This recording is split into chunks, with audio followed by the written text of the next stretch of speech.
मामा शकुनी महाभारत का वो पात्र जिसके प्रपंच से विश्व का सबसे बड़ा युद्ध हुआ। मामा शकुनी की बुद्धि का संपूर्ण आर्यवर्त में कोई सामना नहीं कर सकता था।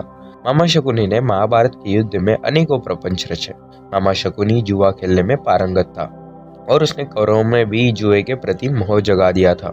यह बहुत कम लोगों को मालूम होगा कि शकुनी के पास जो जुआ खेलने के लिए फांसे होते थे वह फांसे जादुई थे, और वह जादुई फांसे शकुनी ने अपने मृत पिता की रीढ़ की हड्डी से बनाए थे। उसने अपने पिता की मृत्यु के पश्चात उनकी कुछ हड्डियां अपने पास रख ली थी। तो आइए जानते हैं आज की इस वीडियो में कि मामा शकुनी के फांसों का रहस्य क्या था, किस प्रकार बने फांसे महाभारत के युद्ध का मुख्य कारण। तो नमस्कार दोस्तों, स्वागत है आप सभी का माइथोलॉजी विद एजे पर। मामा शकुनी ने पांडवों और कौरवों में जुआ खेलने का खेल रचाया। शकुनी की इस चाल के पीछे सिर्फ पांडवों का ही नहीं बल्कि कौरवों का भी भयंकर विनाश छिपा था, क्योंकि शकुनी ने कौरवों के कुल के नाश की सौगंध खाई थी और इसके लिए उसने दुर्योधन को अपना मोहरा बना लिया। शकुनी हर समय बस एक मौके की तलाश में रहता था कि जिसके चलते वह पांडवों और कौरवों में भीषण युद्ध रचाए, यह सोच के कि सारे कौरव मारे जाए। जब युधिष्ठिर हस्तिनापुर का युवराज घोषित हुआ तब शकुनी ने ही लाक्षागृह का षड्यंत्र रचा और सभी पांडवों को वातावरण में जिंदा जलाकर मारने का प्रयास किया। शकुनी किसी भी तरह दुर्योधन को हस्तिनापुर का राजा बनते देखना चाहता था, ताकि उसका दुर्योधन पर मानसिक आधिपत्य रहे और वह मूर्ख दुर्योधन की सहायता से भीष्म पितामह और कुरुकुल का विनाश कर सके। अंत उसने ही पांडवों के प्रति दुर्योधन के मन वैर भाव जगाया और उससे सत्ता का लोलुप बना दिया। ऐसा भी कहा जाता है कि शकुनी के फांसों के भीतर उसके पिता की आत्मा वास करती थी, इसलिए वह फांसा केवल शकुनी की बात मानता था। शकुनी को अपने पिता के मरने से पहले उसके पिता ने उससे कहा था, मेरे मरने के बाद मेरी हड्डियों से फांसा बना लेना, ये फांसे हमेशा तुम्हारी आज्ञा बनेंगे, तुमको जुए में कभी भी कोई हरा नहीं पाएगा। मामा शकुनी के बदले की भावना का वर्णन हमें वेदव्यास जी द्वारा रचित महाभारत में नहीं मिलता, लेकिन आज शकुनी की इस कथा का जिक्र लोक कथाओं में मिलता है। शकुनी के परिवार को धृतराष्ट्र ने कारागृह में डाल दिया था, जहाँ उसके पिता, माता और तथा भाई भूख से मारे गए थे। शकुनी माया से फांसों को हमेशा अपने पक्ष में पलट लेता था।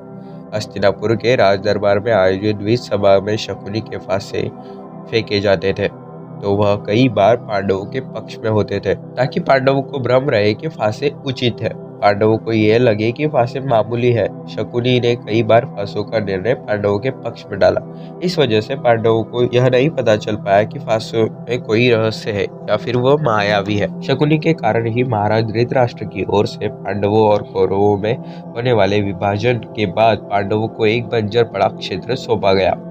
उस बंजर क्षेत्र को पांडवों ने अपनी मेहनत से इंद्रप्रस्थ में बदल दिया।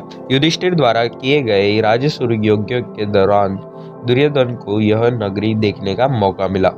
महल में प्रवेश करते ही एक विशाल कक्ष में पानी की भूमि थी। वहां दुर्योधन और अंगराज कर्ण की बदतमीजी की वजह से युधिष्ठिर ने उन्हें दंड देने हेतु उनसे उनके शस्त्र छीन लिए और भरी सभा में दुर्योधन को अपमान की भावना महसूस हुई। दुर्योधन ने पानी की उस भूमि को असल भूमि समझकर उस पर पैर रख दिया और वह उस पानी में गिर गया। यह देख दरबार में मौजूद सभी लोग हंसने लगे और एक दासी ने कहा कि अंधे का पुत्र अंधा होता है क्या? यह सुन दुर्योधन ने यह समझ लिया था कि वह द्रौपदी ने कहा। इस वजह से दुर्योधन बहुत क्रोधित हुए। दुर्योधन के मन में चल रही इस बदले की भावना को शकुनी ने हवा दे दी और इसका फायदा उठाने के लिए उसने फांसों का खेल खेलने की योजना बनाई। दुर्योधन को यह योजना बताकर यह समझाया कि तुम पांडवों को इस खेल में हराकर बदला ले सकते हो। खेल के जरिए पांडवों को मात देने हेतु शकुनी ने बड़े प्रेम भाव से सभी पांडु पुत्रों को खेलने के लिए आमंत्रित किया और फिर शुरू हुआ दुर्योधन और युधिष्ठिर के बीच में फांसों फेंकने का खेल। शकुनी पैरों से लंगड़ा था, लेकिन वो चौरस में अत्यंत प्रवीण था। उसका चौरस के फांसों पर स्वामित्व ऐसा था कि वह जो चाहता वह अंक फांसों पर आते थे। उसने एक तरह से अपने फांसों को सिद्ध कर लिया था कि उसकी उंगलियों के घुमाव पर ही फांसे अंक पूर्व निर्धारित करते थे। खेल की शुरुआत में पांडवों का उत्साह बढ़ाने के लिए शकुनी ने दुर्योधन को आरंभ में कुछ पारियां हारने को कहकर युधिष्ठिर के पक्ष में चले जाने को कहा। जिस वजह से पांडवों को खेल के प्रति उत्साह बढ़ा और धीरे धीरे उत्साह में युधिष्ठिर ने अपनी सारी दौलत व साम्राज्य जुए में हरा दिया। इसके बाद शकुनी ने बड़ी चालाकी से युधिष्ठिर से सब कुछ एक शर्त में लौटाने का वादा किया और यह शर्त युधिष्ठिर के सामने रखी कि अगर वह अपने चारों पांडव भाइयों और अपनी पत्नी द्रौपदी को दांव पर लगाए तो उसे एक ही पारी में सब कुछ वापस मिल सकता है। तब युधिष्ठिर ने मजबूर होकर शकुनी की बात मान ली और अंत में वह यह पारी हार गए। इस खेल में पांडवों और द्रौपदी कन्या पांचाली का अपमान ही कुरुक्षेत्र के युद्ध का सबसे बड़ा कारण साबित हुआ। शकुनी की बदले की भावना इतनी भयंकर थी, उसने एक बदला लेने हेतु विश्व का सबसे भयंकर युद्ध रचाया। शकुनी की यह सारी चाल कुरुवंश के विनाश के लिए हुए प्रण के लिए थी। तो आज की वीडियो में बस इतना ही, मिलते हैं अगले नए वीडियो में, तब तक के लिए राधे कृष्णा।